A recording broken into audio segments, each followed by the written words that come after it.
Okay, class, so I wanted to post a video going over the solution to question 4 from the midterm.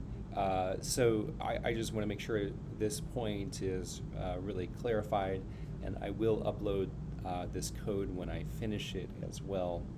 But yeah, just because I noticed a couple of, at least a few people not implementing the dipole self-energy term correctly for the D.E Hamiltonian for question 4. I just want to make sure that that was really clear, because this will be important for your projects. And I want to emphasize that there is one really critical difference here, even for the team that has the D.E Hamiltonian. So in your projects, you have an anharmonic oscillator, and in the midterm, we had a harmonic oscillator. And so we can definitely use the rules of the position operator on the harmonic oscillator states for the dipole self-energy here, right? We can think of this position. Basically, we have in the D.E the two terms that we actually have to worry about changing compared to what we did as a class for P.A. We have this interaction term, which is called the bilinear coupling, and you can see it's got the dipole operator for the matter term, and it's got, this is actually I times A naught ends up being the B dagger minus B is the electric field operator for the matter, for the photon term. And so those are that's the bilinear coupling, so it's got both a matter operator and a photon operator. And then we have this dipole self-energy, which actually just has a matter operator. It's just the dipole operator, but this dipole operator is squared. This is the magnitude associated with the electric field or the vector potential. They're equivalent magnitudes, right? But this is not an operator. Okay, so for the harmonic oscillator, right, like basically what we're going to find is that we're going to get identical eigenvalues as we would get from the P.A, like identical. At least that should be our test. And that will be regardless of the level of truncation. Now, really important point, please try to keep this in mind, and hopefully you're seeing this in the reading from the chemical reviews paper. As soon as you have an anharmonic oscillator, that is no longer true. So these Hamiltonians will give you the same eigenvalues in the complete basis set limit for an anharmonic oscillator, but upon basis set truncation, that is not true. Okay, but here for question 4, we've got a harmonic oscillator, so we should see exactly the same eigenvalues regardless of the level of truncation, and we're just asked to build it in a minimal basis. So we've got basically 2 matter states and 2 photon states, and that's it. All right, so other point is that we have implemented the P.A Hamiltonian ourselves as a class, right? And the matter terms and the photon terms are identical between P.A and D.E, so we don't have to re-implement those, we just have to implement these new coupling terms, okay? So I have expanded these coupling terms down here, right? The bilinear coupling for D.E is the imaginary unit times the photon frequency times the dipole operator dotted into the electric field operator. And what I went ahead and did is actually broke this into some constant, which I'm calling x naught, right? This is sort of this magnitude of the x hat operator.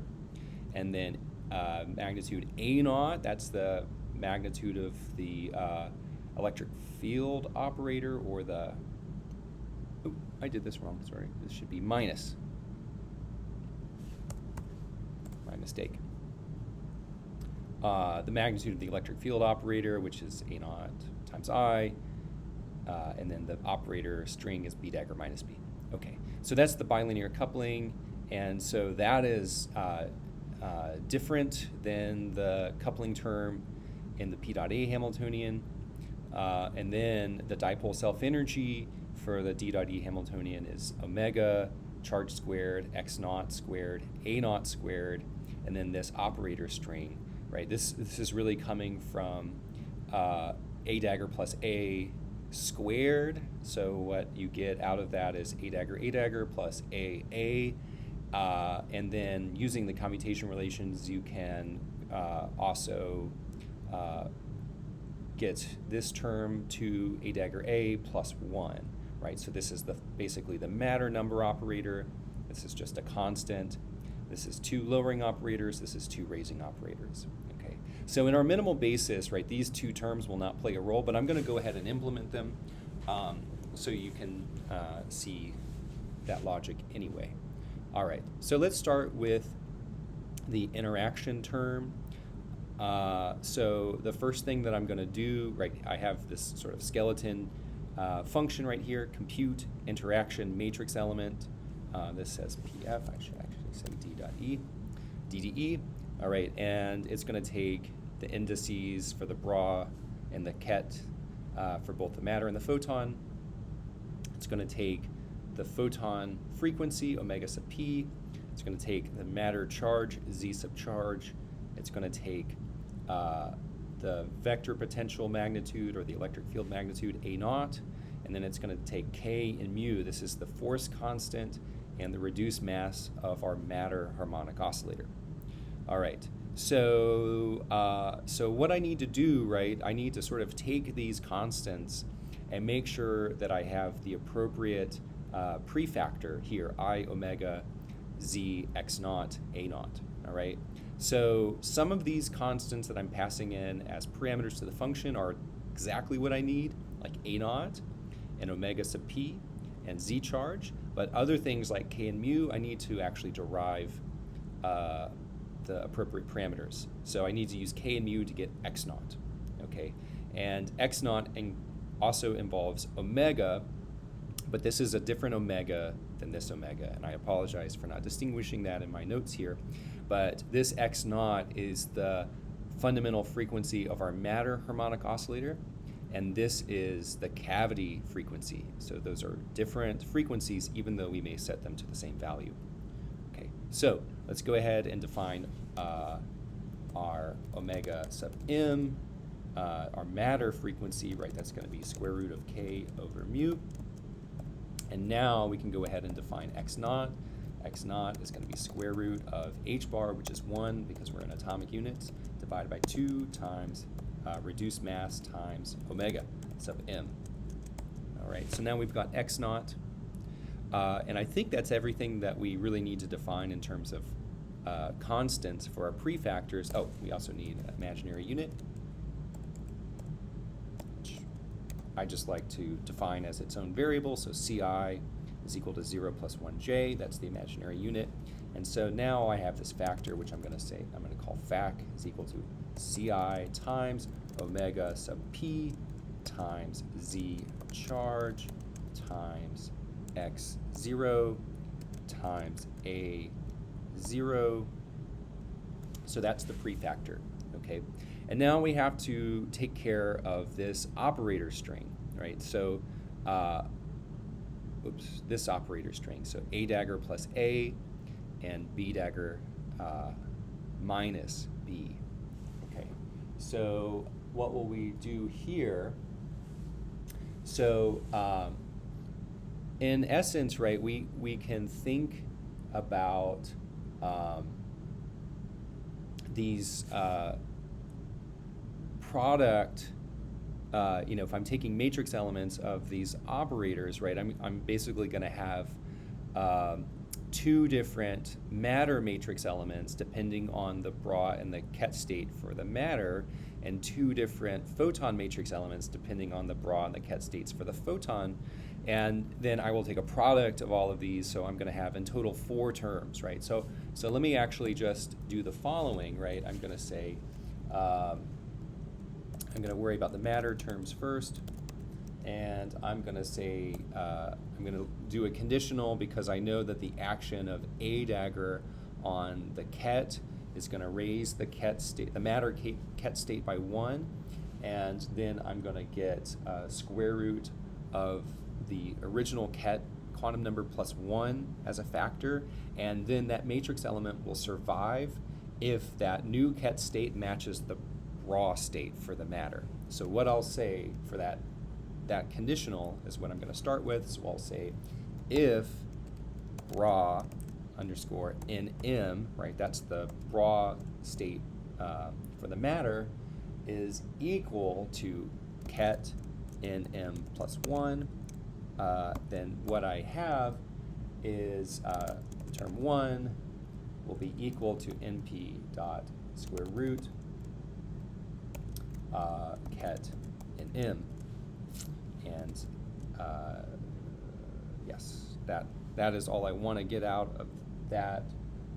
Is just this factor from that matrix element. Okay. And if that's not true, term 1 is equal to 0. So I'm going to do this basically for all of my matter terms and all of my photon terms. So the other matrix element, right, has got A, and so that's going to have sort of this, complementary condition. In particular, that term can contribute because the action of A on the ket is going to lower it by 1, and then we're going to project on the bra. So the appropriate conditional here is if the bra index is equal to the ket index minus 1. Right? So if that's true, we'll have this term 2, and it's going to be equal to the square root of ket nm. I forgot. This should be square root of ket number plus 1 if that matrix element survives where I've raised the ket. However, if the matrix element survives where I've lowered the ket, I just get a square root of the ket index. Okay. And else. 2 is equal to 0. All right, so those are the matter terms. The photon terms are going to work almost the same way, except the lowering term is going to have a minus sign. Right. Okay, so here we go. I'll say if raw np is equal to ket np plus 1, I'll get term 3 is equal to np dot square root ket np plus 1, else term 3 is equal to 0. And then if raw np is equal to ket np minus 1, term 4 is equal to np dot square root. This is going to be the minus 1 minus np dot square root ket np, else 4 is equal to 0. Okay, so I have these 4 conditionals. There's a lot of different ways to capture the outcome of these matrix elements, but this is just one that I feel is a little bit transparent because we're sort of going one by one through each condition. And then now what we'll do is we're going to say return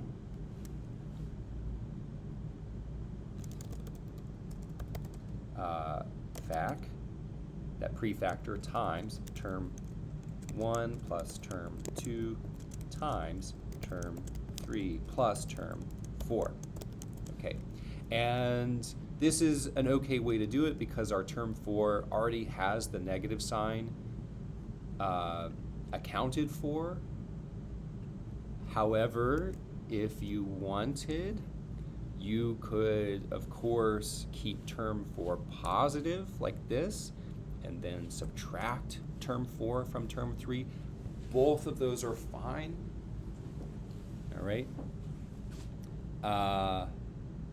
And I have a val here, so let me use it. So let me actually say val is equal to fac times all of that stuff, and then I'm going to return the val. Okay. All right. So I'm going to save that. We'll figure out if it's correct in a minute, but let's go on to the dipole self-energy term, right? So here, again, if I have the same arguments to my dipole self-energy function, z, a naught, k, and mu, I also need omega p, so sorry, omega p, z, a naught, k, and mu. Okay, so A naught and omega p are these two factors, right? And z is this factor, but I still have to do something to compute x naught, just like before. So let's start by, again, defining omega sub m is equal to np dot square root k over mu, and then x naught is equal to, what was that? How did we do it before? Square root 1 over 2 times mu times omega sub m. Okay, let me just make sure I got that right. This is 1 over 2 mass omega of the matter system, 1 over 2 mass omega. Great. Okay. So then our factor, right, our fac is going to be equal to omega sub p times, what else do we need? Z squared, x naught squared, a naught squared.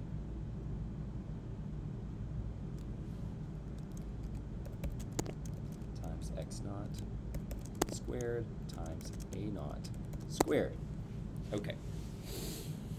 So now we have to think about these kind of complicated, slightly more complicated operator strings, right? So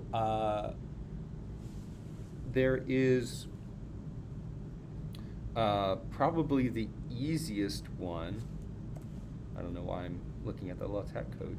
Probably the easiest one is the last operator string and the constant, right? Because A dagger A is basically the number operator for the matter state. So it conserves the quantum number of the ket. And so that means that you will only have a contribution from this 2 times A dagger A term if the bra and the ket for the matter subsystem match. The same is true for this because it's just a number. Okay, so we have basically these last two terms within the parentheses can go together, and they only contribute when the matter bra is the same as the matter ket.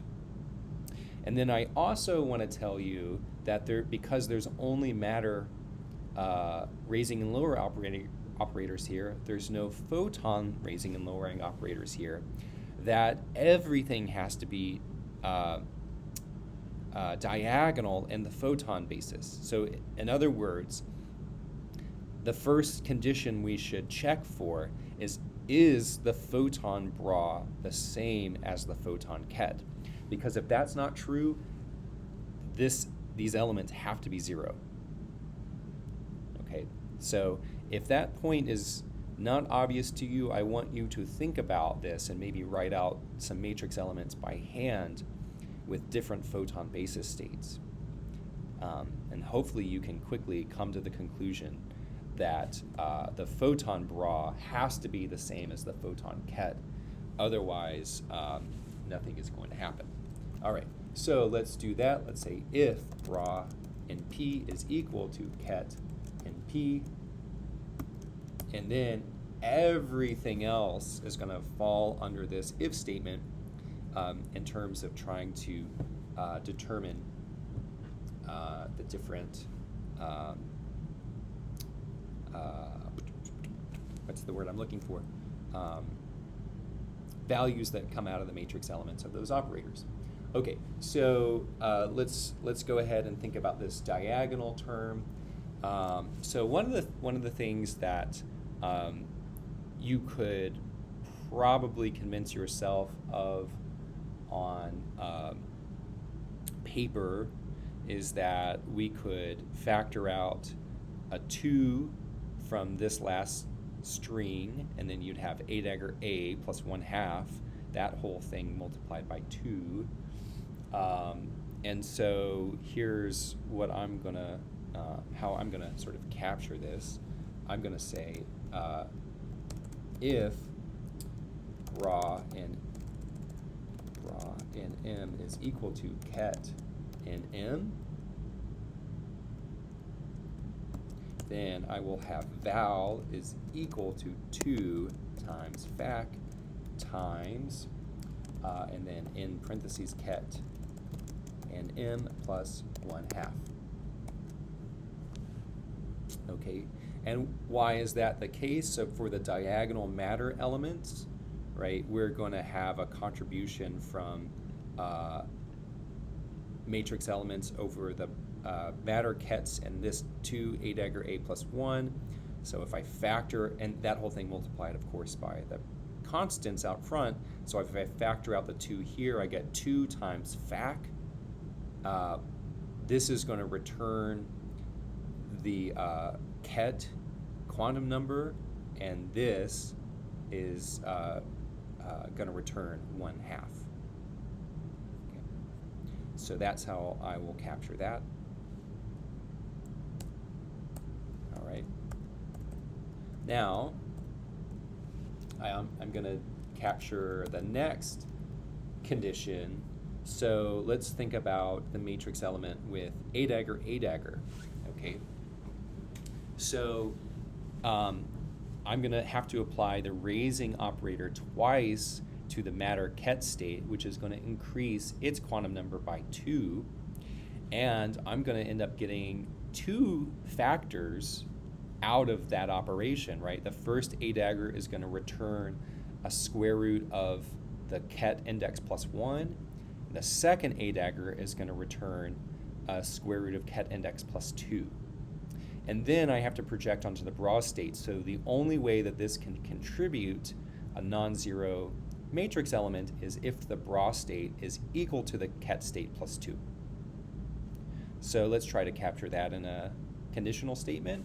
So I'm going to say if bra underscore nm is equal to ket underscore nm plus 2, then I'm going to have val is equal to fac times np dot square root ket nm plus 1 times np dot square root ket nm plus 2. And elif bra nm is equal to ket nm minus 2. So why did I pick that as a condition? Well, the remaining operator string is a dagger, right? This is going to lower the ket state by 2. And then I have to project onto the bra state. So the only way that element can survive is if the bra index is equal to the ket index minus 2. And I will have a square root of ket index times the square root of ket index minus 1 coming from that. All right, so and I need 2 equal signs for that to be a valid conditional statement. So then I'll say val is equal to fac times np dot square root ket underscore nm times np dot square root ket nm minus 1. All right, so that covers all of the conditions. So I've done this in a slightly different way, right? This is sort of showing you an alternative set of conditionals to capture these elements. And one reason why you can kind of go through this, that this is a little bit simpler, I think, in this particular case for the dipole self-energy, is we only have matter operators. And when we think about the types of terms that can survive matrix elements over these products of matter operators, they're basically mutually exclusive, right? You cannot have a dagger A matrix element surviving at the same time as having a matrix element surviving, right? So so those are mutually exclusive. So this actually sort of makes sense, and same thing for 2 a dagger A plus 1, right? These will only survive diagonal matter matrix elements. These will be off diagonal, and these will be off diagonal, and they're all actually mutually exclusive. Whereas I could, in fact, have certain combinations of like matrix elements over a dagger and B, or A dagger and B dagger, or A and B dagger and A and B surviving. And so, so these are not all mutually exclusive. Right? So anyway, so that's just a little note on why I kind of structured these statements a little bit differently. Okay, so now I'm going to run this cell to save it, and I'm just going to test to make sure that it works. Oop, I got some syntax warnings.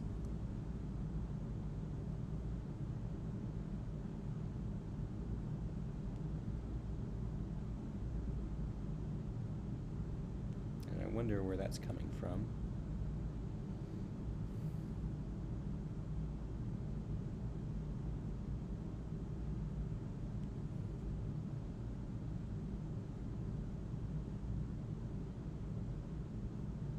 Is this just coming from my quotes? I don't know.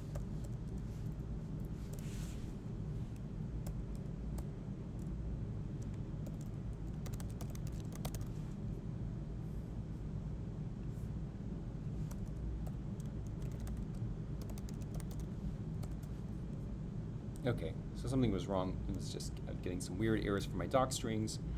All right, so now we just have to build this matrix, and I have all of this set up from the code we wrote together for P.A, and I have started duplicating for D.E for the things that do work together.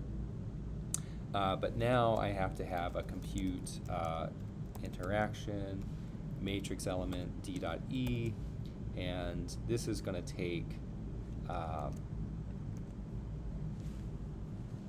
see, what other stuff do I need? Omega P, Z charge, A naught, K, and mu. So let me make sure I have that information here.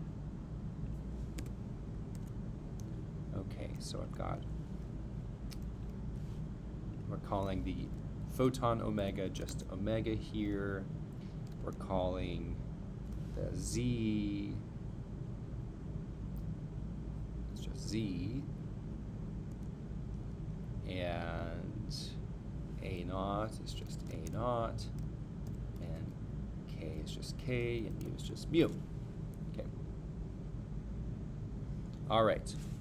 So that should be calling the interaction matrix element for the D.E Hamiltonian and storing the result to this temporary variable H_I_element. We have to do the same thing for the dipole self-energy element. So let's make sure that we have the syntax for calling the compute dipole self-energy correct. So I'm going to copy this,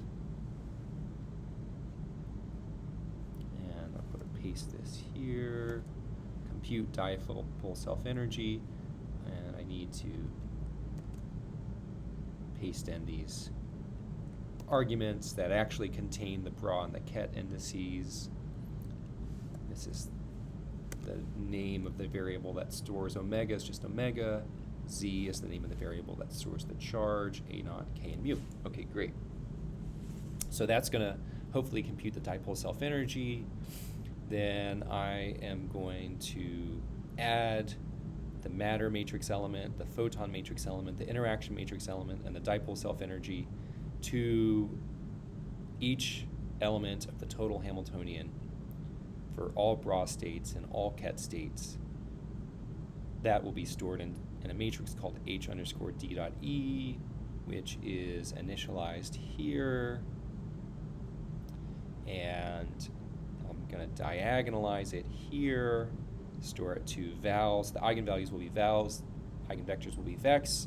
And my function is going to return the full matrix and the eigenvalues. So that's actually different than I think how we set up our code. I'm returning both the full P.A Hamiltonian and eigenvalues for the P.A Hamiltonian and the full Hamiltonian for D.E and its eigenvalues.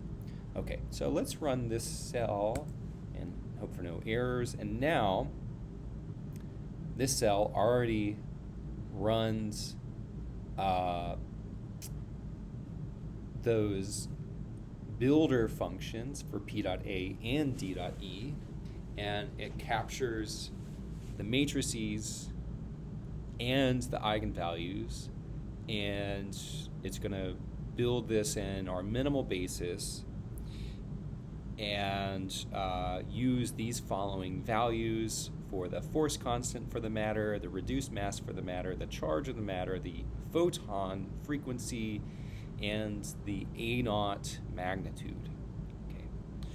And so if we have done this correctly, we will see that the eigenvalues from P dot A match the eigenvalues from D dot E. So I'm printing them both out, but I'm also including an assert statement, which is going to capture the result of running numpys all close on the eigenvalues of P dot A against the eigenvalues of D dot E. So this will, catch things that maybe my eye misses. And then this is also going to check to see if the D dot E Hamiltonian is Hermitian, which it should be. So let's cross our fingers and run this last cell and hope for success. Oh no, something went wrong. Z is not defined in line 46 of compute the dipole self-energy D dot E. Why would that be the case? Well, this is a really good opportunity for us to practice reading Python's helpful notes. Okay, so it's telling me in the function compute dipole self-energy, which has the arguments bra in M, bra in P, ket in M, ket in P, omega sub P, Z underscore charge, A0, K mu. There is no Z. It's because my argument was called Z charge, and I tried to use it with the name Z. So this should be a really easy fix. I'm going to come back to this function, compute dipole self-energy, and find where I try to use the charge by the name Z. It's right here. And I'm going to change it to Z charge, which matches the parameter name.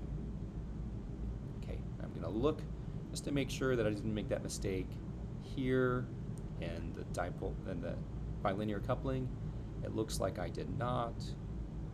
So great. All right, so after you have made that change, you need to run the cell that defines the function again, and then go run the cell that calls it. Awesome. Look at this. This looks like success. So for the same matter subsystem, meaning the same force constant, reduced mass, and charge, the same photon frequency, and the same vector potential magnitude, my P dot A and D dot E Hamiltonians give exactly the same eigenvalues when they are built in the same basis. Okay, so you can see by your eye the first row is the eigenvalues from P dot A, second is from D dot E. You can see by your eye that they match, but they also pass this assert test, and then also the assert test to see if the D dot E Hamiltonian is Hermitian passes. So this is all great, and this is as convinced as I can be at this moment that I have not made any errors in how I constructed these matrix build functions. I think one thing you could play around with if you were so inclined is you could enlarge in this basis a little bit, so then we might have something like this.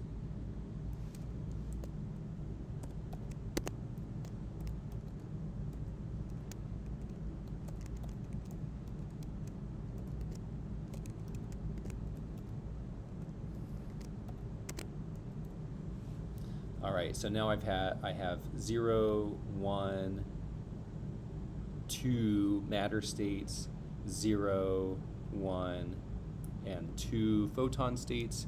Did I miss any? I think that's all of them. So 1, 2, 3, 4, 5, 6, 7, 8, 9. Hopefully I captured all possible combinations.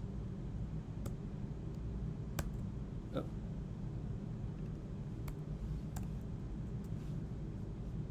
And still these yield the same eigenvalues, which is great. Okay. So anyway, I hope that was helpful. Please let me know if there's any questions. And once again, this is a good starting point, I think, for the bilinear coupling and the dipole self-energy for your projects. The dipole self-energy has an identical form in the polythirds Hamiltonian, so this should be helpful for that team as well. The bilinear coupling is slightly different for the polythirds Hamiltonian, right? The key difference is there is a phase transformation, a unitary transformation that, sort of mathematically what it does is it gets rid of the I, it changes the B dagger minus B to a B dagger plus B. What that really means is you're back from coupling to the electric field in the D dot E to coupling to the vector potential in polythirds. So the actual changes to your code are relatively minor for the bilinear coupling, right? You are going to be adding these elements, and there will not be a factor of I. That's essentially the difference. And the dipole self-energy is identical, but again, one last time,